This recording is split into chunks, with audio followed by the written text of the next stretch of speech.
नमस्कार दोस्तों, एक और नए लेक्चर में आपका स्वागत है। आज हम बात करेंगे अर्थ आर के बारे में। After that we will discuss food chain, eco sensitive zones, national parks. यहाँ पे हम 4 नेशनल पार्क्स के बारे में आपको बताएंगे। देन IUCN एंड साइट्स, इन सब के बारे में बात करेंगे। ये सभी क्वेश्चन यूपीएससी प्री में पूछे गए थे। 3 क्वेश्चन 2014 के बचे हुए हैं, उसके बाद हम प्री 2015 को शुरू कर देंगे। अगर आप ये सारी चीज़ें जानते हैं that is well and good. अगर आप नहीं जानते तो इस वीडियो में एक सिंपल वे में आप सीख पाएंगे। साथ ही साथ आप अपना MCQ सॉल्विंग एप्टीट्यूड डेवलप कर पाएंगे। आर्ट ऑफ रिवर्स इंजीनियरिंग आपकी मदद करेगी किसी भी क्वेश्चन की ओरिजिन को ट्रेस करने में। कीवर्ड की बेसिक नॉलेज आपको कैपेबल बनाएगी उन क्वेश्चंस को सॉल्व करने में जो यूपीएससी हर साल PYQ से डायरेक्टली इनडायरेक्टली पूछती है। एंड फाइनली आप अपने कंसेप्ट्स को क्लियर कर पाएंगे, और अगर आपके कंसेप्ट्स ऑलरेडी क्लियर हैं, आप कॉन्फिडेंट हैं, तो आप उनको रिवाइज कर पाएंगे। Let's start with questions. Consider the following statements regarding Earth Hour. इसके बारे में बात हो रही है, अर्थ आर के बारे में, यानी पृथ्वी काल के संदर्भ में 3 स्टेटमेंट दी हुई हैं। उनमें से बताना है कौन सी ठीक है, कौन सी गलत है। It is an initiative of UNEP and UNESCO. It is a movement in which the participants switch off the lights for 1 hour on a certain day every year. It is a movement to raise the awareness about the climate change and the need to save the planet. Which of the statements given above is or are correct? 1 and 3 only, 2 only, 2 and 3 only, 1, 2 and 3. इस बारे में बात हो रही है, अर्थ are के बारे में। You have to read the question again. आप वीडियो को पॉज कर सकते हैं, अच्छे से समझिए क्या पूछा गया है, किस बारे में बात हो रही है। Then try to answer. उसके बाद आप एक्सप्लेनेशन पार्ट की तरफ मूव ऑन कर सकते हैं। Correct answer in this case is C, यानी जो अर्थ आर है ये एक ऐसी मूवमेंट है जिसमें सभी पार्टिसिपेंट्स क्या करते हैं, लाइट्स को स्विच ऑफ करते हैं। कितनी देर के लिए? 1 घंटे के लिए, साल में एक बार, किसी एक पर्टिकुलर दिन। वो कौन सा दिन है, कितने घंटे हैं, क्या टाइमिंग है उसकी, आगे बात करेंगे।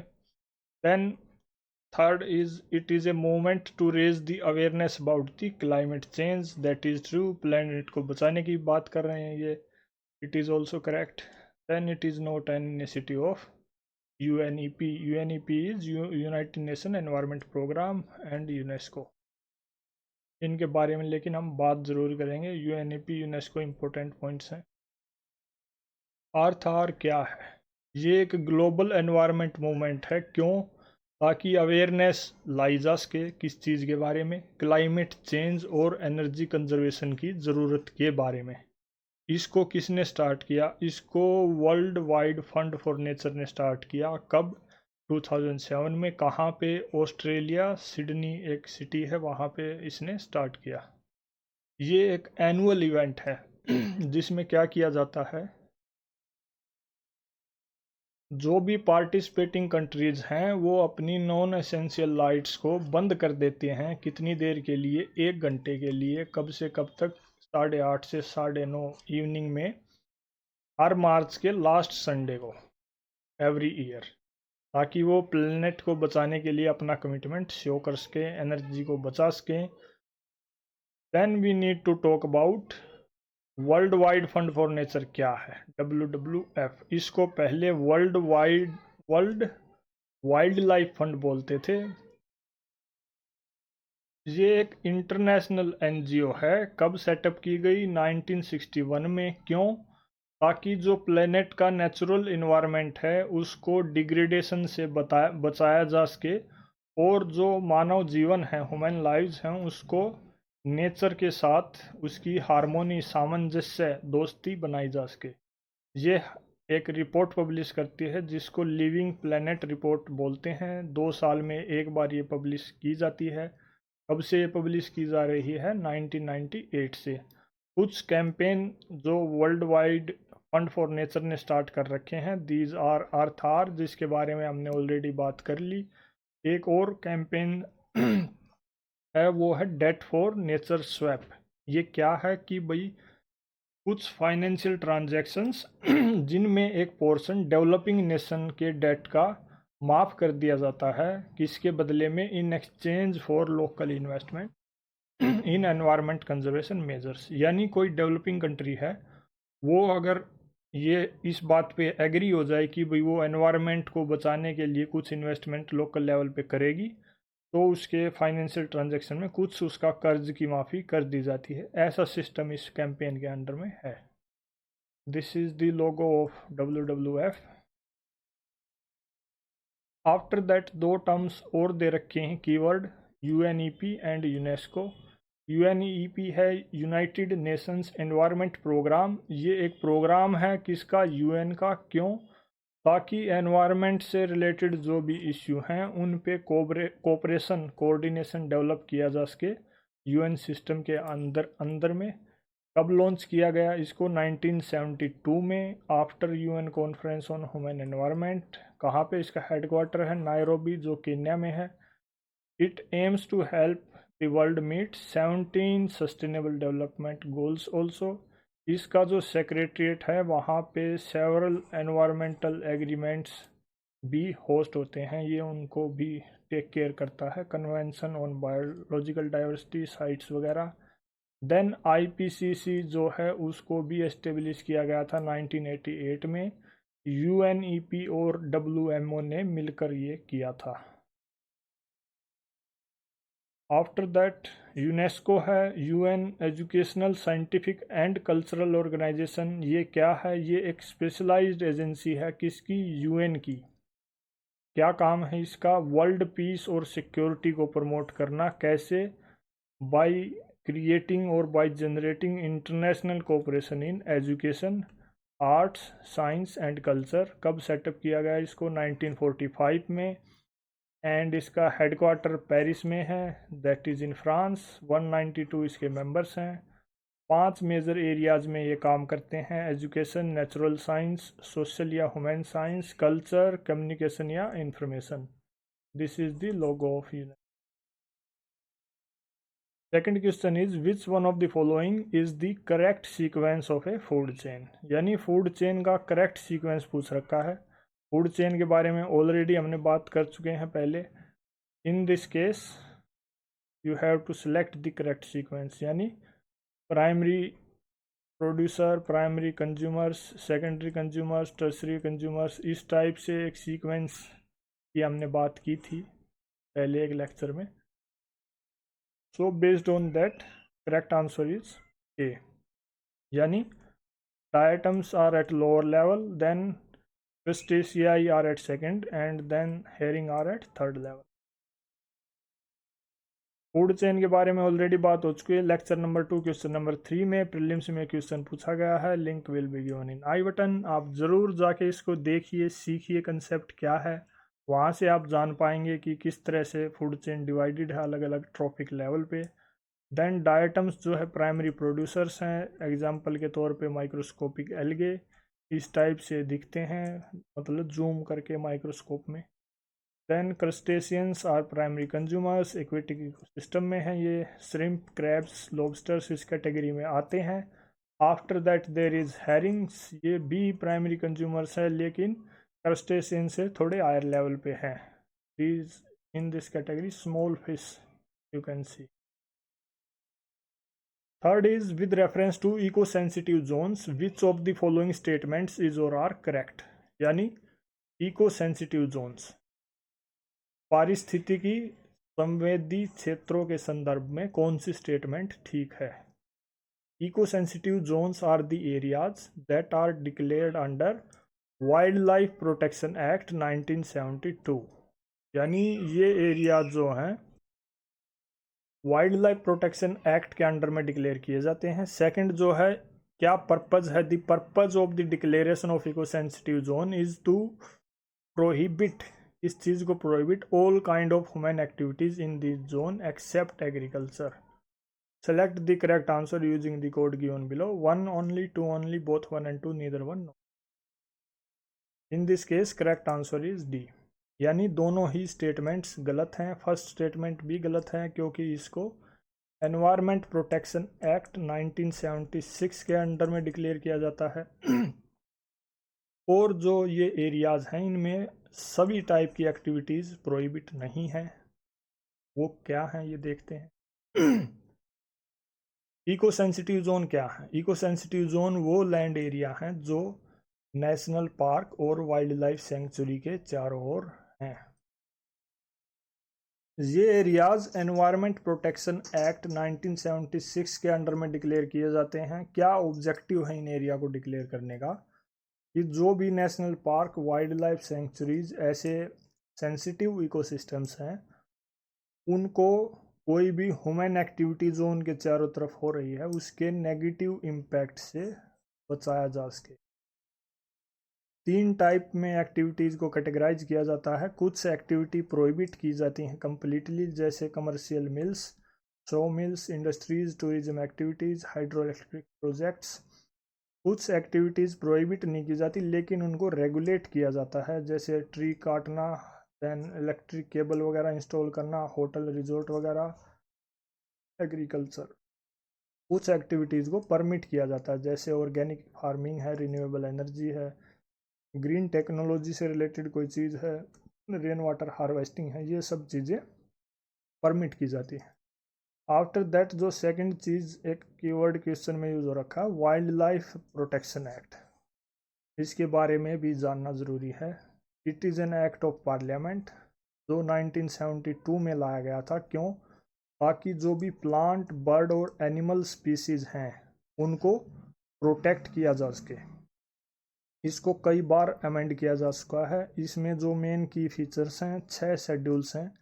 हर शेड्यूल में अलग अलग कैटेगरी के स्पीसीज हैं। शेड्यूल 1 जो है उसमें एंडेंजर्ड स्पीसीज हैं, जैसे black buck, Asiatic cheetah, snow leopard, Himalayan bear, tiger lion, Indian rhinoceros, great Indian bustard. ये कम्प्लीटली प्रोहिबिट हैं किस चीज़ से? हंटिंग वगैरह से, ट्रेड से, और वायलेशन करने पर हार्शेस्ट बिल्कुल सख्त पेनल्टी मिलती है। सेकंड शेड्यूल में भी एंडेंजर्ड स्पीसीज हैं, जैसे Assamese macaque, Himalayan black bear, Indian cobra, leopard. इन पे भी प्रोहिबिशन है ट्रेडिंग, हंटिंग पे, और पेनल्टी सख्त है लेकिन इससे कम, यानी शेड्यूल 1 से कम। फिर शेड्यूल 3 आता है। शेड्यूल 3 में नॉन एंडेंजर्ड स्पीसीज हैं, जैसे चीतल है, भरल, हाइना, सांबर।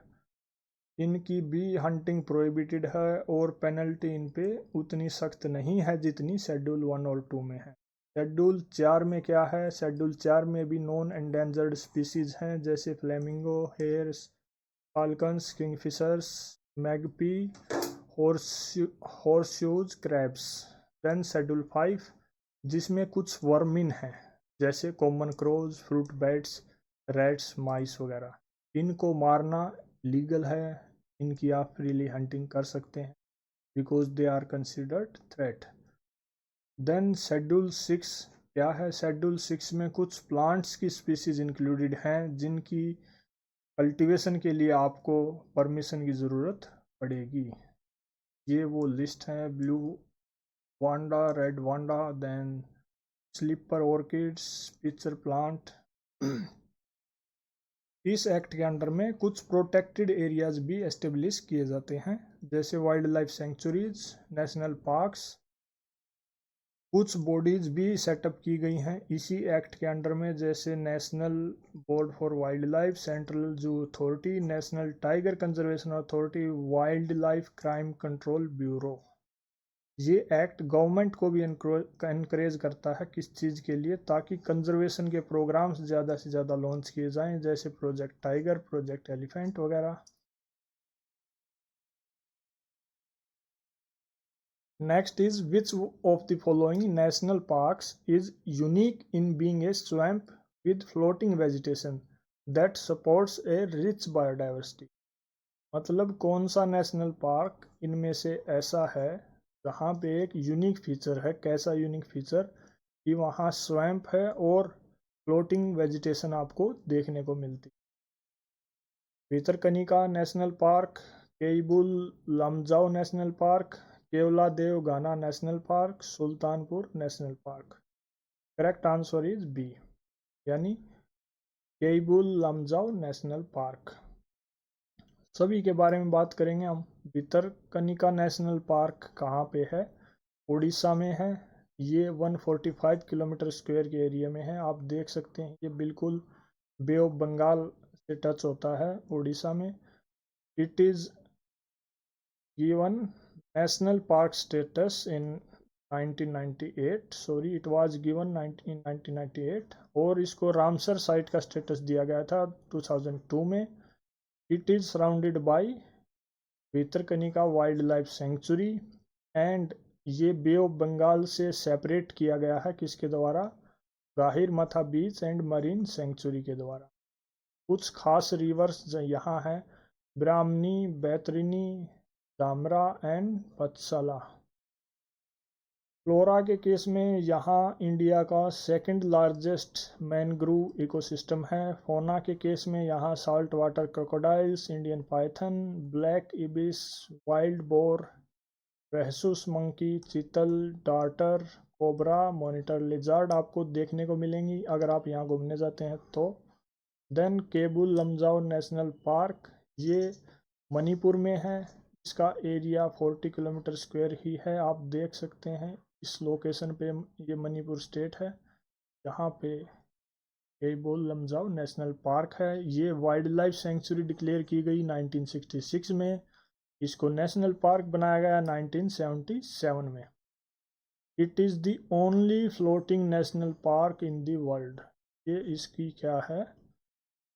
एक यूनिक फीचर है। यूनिक मतलब जो और कहीं नहीं है। It is an integral part of Loktak lake. इसमें फ्लोटिंग वेजिटेशन है जैसा क्वेश्चन में भी पूछा गया है। फ्लोरा के केस में यहाँ आप hog deer, wild boar, large Indian civet, flying fox, sambar fishes वगैरह देख सकते हैं। Sorry this is not flora, this is fauna. Then Keoladeo Ghana national park, ये राजस्थान में है। इसका एरिया 29 किलोमीटर स्क्वायर है। इसको पहले भरतपुर बर्ड सेंचुरी बोलते थे। 1982 में इसको नेशनल पार्क बनाया गया। ये यूनेस्को वर्ल्ड हेरिटेज साइट भी है 1985 से। इसको रामसर साइट का स्टेटस भी दिया गया 1981 में। यहाँ मेन जो फ्लोरा आपको देखने को मिलेगा पेड़ जैसे कलाम या कदम, जामुन, बबूल। फोना के तौर पे यहाँ आपको काफ़ी टाइप के बर्ड्स देखने को मिलेंगे, herons, storks, ducks, Siberian crane, painted stork. Then there is Sultanpur national park, ये गुड़गांव डिस्ट्रिक्ट हरियाणा में है। एंड देन दिस इज़ ये पहले इसको सुल्तानपुर बर्ड सेंचुरी बोलते थे। 1991 में इसको नेशनल पार्क का दर्जा दिया गया। Then this is the area, इसका 142 हेक्टेयर है। एंड सुल्तानपुर विलेज के नाम पे इसको सुल्तानपुर नेशनल पार्क रखा गया है। सुल्तानपुर विलेज का नाम चौहान राजा सुल्तान सिंह चौहान के नाम पे है। देन इन केस ऑफ फोना, रेजिडेंट बर्ड्स और माइग्रेटरी बर्ड्स आपको यहाँ देखने को मिलेंगे अगर यहाँ घूमने जाते हैं तो। रेजिडेंट बर्ड्स काफ़ी वैराइटीज़ में आपको देखने को मिलेंगे। माइग्रेटरी बर्ड की भी वैरायटी अच्छी है। माइग्रेटरी बर्ड्स जो हैं वो खासकर विंटर के टाइम में आते हैं और वही टाइम यहाँ घूमने जाने का अच्छा माना जाता है। Last is with reference to the International Union for Conservation of Nature and Natural Resources (IUCN) and the Convention on International Trade in Endangered Species of Wild Fauna and Flora, that is CITES. Which of the following statements is or are correct? Number 1. IUCN is an organ of the United Nations and CITES is an international agreement between governments. Number 2. IUCN runs thousands of field projects around the world to better manage natural environments. CITES is legally binding on the states that have joined it, but this convention does not take the place of national laws. Select the correct answer using the code given below. 1 only, 2 and 3 only, 1 and 3 only, 1 2 and 3। इस चीज़ के बारे में बात हो रही है कि IUCN और साइट्स जो हैं इनके बारे में 3 स्टेटमेंट दे रखी हैं, उनको आपको ये बताना है कौन सी ठीक या गलत है। करेक्ट आंसर है इन दिस केस बी, यानी सिर्फ सेकंड और third statement. IUCN runs thousands of field projects around the world ताकि नेचुरल इन्वायरमेंट्स को अच्छे से मैनेज किया जा सके, बिल्कुल सही बात है। सेकंड जो है, साइट्स एक लीगली बाइंडिंग एग्रीमेंट है, लेकिन it does not take place of national laws. First statement is incorrect. इसमें एक चीज़ सीखने की यहाँ ये है कि अगर आपने UN अच्छे से पढ़ा है, मान लीजिए आपने IUCN साइट्स वगैरह नहीं पढ़े, लेकिन आपको ये पता है UN क्या है और UN के मेन ऑर्गन्स कौन कौन से हैं, इतने से ही आप इस क्वेश्चन को सोल्व कर सकते हैं। अगर आपको ये पता है IUCN UN का ऑर्गन नहीं है, तो option number A, option number C and option number D अपने आप गलत हो जाएंगे and you will be left with option number B. IUCN के बारे में बात करते हैं। ये एक इंटरनेशनल ऑर्गेनाइजेशन है, 1948 में जो सेटअप की गई। क्यों? ताकि जो नेचुरल वर्ल्ड है उसका स्टेटस एसेस किया जा सके और उस नेचुरल वर्ल्ड को प्रोटेक्ट करने के लिए, कंजर्व करने के लिए कुछ सजेशंस दिए जा सके। इसका हेडक्वार्टर ग्लैंड स्विट्ज़रलैंड में है। इसका मेन काम क्या है? डाटा कलेक्ट करना, रिसर्च कंडक्ट करना और सोसाइटीज़ को, कंट्रीज़ को, गवर्नमेंट्स को, अलग अलग ऑर्गेनाइजेशंस को नेचर को कंजर्व करने के लिए असिस्ट करना, सहायता देना, एनकरेज करना। It is a member of various government and non governmental organization. इसके पास UN का भी ऑब्जर्वर एंड कंसल्टेटिव स्टेटस है, मतलब UN का ये ऑर्गन नहीं है, UN का एक ऑब्जर्वर मेंबर है। देन ये दो मेन टाइप ऑफ रिपोर्ट बोल सकते हैं आप पब्लिश करता है, IUCN red list of threatened species and IUCN red list of threatened ecosystems. ये रिपोर्ट 2025 में आएगी, पूरे जो दुनिया में इकोसिस्टम्स हैं उनका एनालिसिस करके। IUCN red list of threatened species क्या है? ये कंजर्वेशन स्टेटस प्रोवाइड करता है और एक्सटिंक्शन का रिस्क है या नहीं किसी भी बायोलॉजिकल स्पीसीज को, उसके बारे में बताता है। ये 1964 में लाई गई थी। इसका जो हेडक्वार्टर है कैम्ब्रिज UK में है। इसमें आप देख सकते हैं अलग अलग कैटेगरीज पे स्पीसीज को रखा जाता है, यानी कौन सी स्पीसीज लिस्ट कंसर्न है, कौन सी species not evaluated, then vulnerable category में कौन सी है, इंडेंजर्ड कैटेगरी में कौन सी है, क्रिटिकली इंडेंजर्ड कौन सी है, एक्सटिंक्ट इन वाइल्ड कौन सी स्पीसीज है एंड एक्सटिंक्ट कौन सी है। यहाँ से आप देख सकते हैं एक्सटिंक्ट, थ्रेटन्ड, लोअर रिस्क। इस टाइप से स्पीसीज को अलग अलग कैटेगरीज में रखा जाता है, उसका डाटा डिटेल्ड एनालिसिस पब्लिश किए जाते हैं। इसी तरह से इकोसिस्टम्स के लिए भी एक लिस्ट लाई जाएगी, not evaluated, data deficient, least concern, then not threatened या फिर near threatened, sorry not threat, near threatened. This case also I said not, but it is near threat. Likewise, vulnerable, endangered, critically endangered, and then collapsed. Next is sites, इसको Washington convention भी बोलते हैं। ये क्या है? Convention on international trade in endangered species of wild फोना and flora. ये एक मल्टीलेटरल ट्रीटी है। कब साइन की गई? 1973 में, लेकिन ये इफेक्ट में आई थी 1975 में। क्यों साइन किया गया इस ट्रीटी को? ताकि जो प्लांट और एनिमल स्पीसीज हैं जो एंडेंजर्ड कैटेगरी में हैं उनको प्रोटेक्ट किया जा सके। किस चीज़ से? इलीगल इंटरनेशनल वर्ल्ड ट्रेड से। देन इसका हेडक्वार्टर जिनेवा स्विट्ज़रलैंड में है। 183 पार्टीज़ हैं इसकी। ये 3 टाइप ऑफ लिस्ट पब्लिश करती है, जिसमें स्पीसीज़ का मेंशन होता है कि भाई अपेंडिक्स 1 में कौन सी स्पीसीज़ है, अपेंडिक्स 2 में एंड अपेंडिक्स 3 में। मतलब कौन सी स्पीसीज किस कैटेगरी में है और उनको कितनी प्रोटेक्शन चाहिए है। दिस अपेंडिक्स,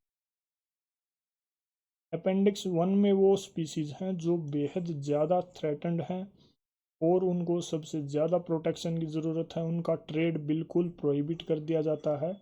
कुछ एक्सेप्शनल सर्कमस्टांसिस में जहां आपको परमिट लेना पड़ेगा, जैसे स्टडी वगैरह के लिए, अगर आपको किसी स्पीसीज की स्टडी करनी है। इस कैटेगरी में tigers, giant panda, Asian elephants, black rhino, hawksbill turtle आते हैं। देन अपेंडिक्स 2 है, इसमें वो स्पीसीज हैं जो नॉट नेसेसरली थ्रेटन्ड है, मतलब जिनको इतना ज़्यादा खतरा नहीं है, लेकिन फिर भी उनका ट्रेड रेगुलेट किया जाता है, कंट्रोल किया जाता है। इस कैटेगरी में Asian elephant, African lion, green sea turtle, grey parrot, snow leopard आते हैं। After that there is third list, जिसमें कुछ थ्रेटन्ड स्पीसीज हैं, लेकिन वो ऐसी स्पीसीज हैं जो किसी एक कंट्री में थ्रेटन्ड है और उस कंट्री ने रिक्वेस्ट की है साइट्स से कि भाई आप हमारा कोऑपरेशन कीजिए इस स्पीसीज से रिलेटेड वर्ल्ड में जो इंटरनेशनल ट्रेड है उसको रेगुलेट करने में, जैसे Brazilian rosewood, African grey parrot इस लिस्ट में है। That is all in this video. Thank you.